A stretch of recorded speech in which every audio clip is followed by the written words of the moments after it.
नमस्कार, आप देख रहे हैं न्यूज फॉर नेशन और मैं हूं आपके साथ शिप्रा झा। भारत और चीन के बीच एलएसी सीमा पर चल रहा विवाद और साथ ही साथ पाकिस्तान की तरफ से आतंकवादियों को भेजकर भारत को परेशान करने की कोशिश चल रही है। दोनों ही जगह से भारत परेशान चल रहा है और इसी बीच भारत अपने नागरिकों को सुरक्षित रखने के लिए साथ ही साथ सेना के बल को बढ़ाने के लिए कई सारे हथियार खरीद रहा है। इसी बीच नौसेना के लिए एक सबसे महत्वपूर्ण खबर सामने आई है। नौसेना में सबसे महत्वपूर्ण अभी रोल निभा रहा है आईएनएस सुमित्रा। भारतीय नौसेना का ये जाबाज हीरो इससे पहले भी अपने जज्बे और शक्ति का लोहा मनवा चुका है। यमन में फंसे भारतीय नागरिकों को बचाने के लिए सबसे पहले मदद के लिए पहुंचा था। आइए आपको बताते हैं आईएनएस सुमित्रा के बारे में। जहाज का निर्माण स्वदेशी डिजाइन पर आधारित है। इसे मेसर्स गोवा शिपयार्ड लिमिटेड ने निर्मित किया है।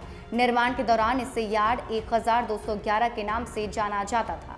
आईएनएस सुमित्रा भारतीय नौसेना के चौथे और अंतिम सरयू वर्ग का गश्ती पोत है। यह भारत का अग्रगणी पोत है। इसे तटीय और अपतटीय गश्त, समुद्र सीमा निगरानी और संचार और अपतटीय संपत्तियों की निगरानी के लिए बनाया गया था।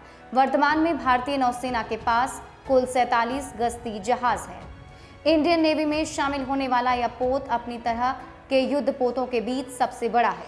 भारत की नौसेना में इस तरह के 3 युद्ध पोत शामिल हैं, जिनके नाम आईएनएस सरयू, आईएनएस सुनयना और आईएनएस सुमेधा है।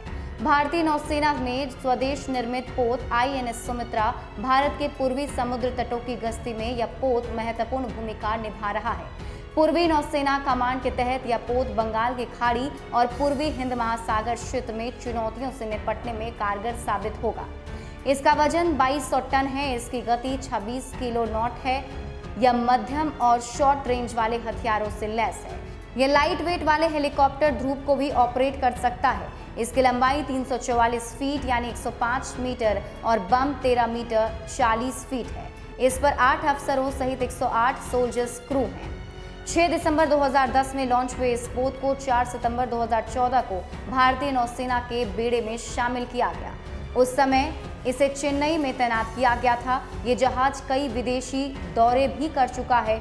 वर्ष 2014 में अधिकृत किए जाने के बाद से इस जहाज को कई अभियानों में तैनात किया गया। ऑपरेशन राहत के दौरान इस जहाज ने महत्वपूर्ण भूमिका निभाई, जिसके जरिए 2015 में देश के 350 नागरिकों के पहले जत्थे को युद्धग्रस्त यमन से बाहर निकाला गया था।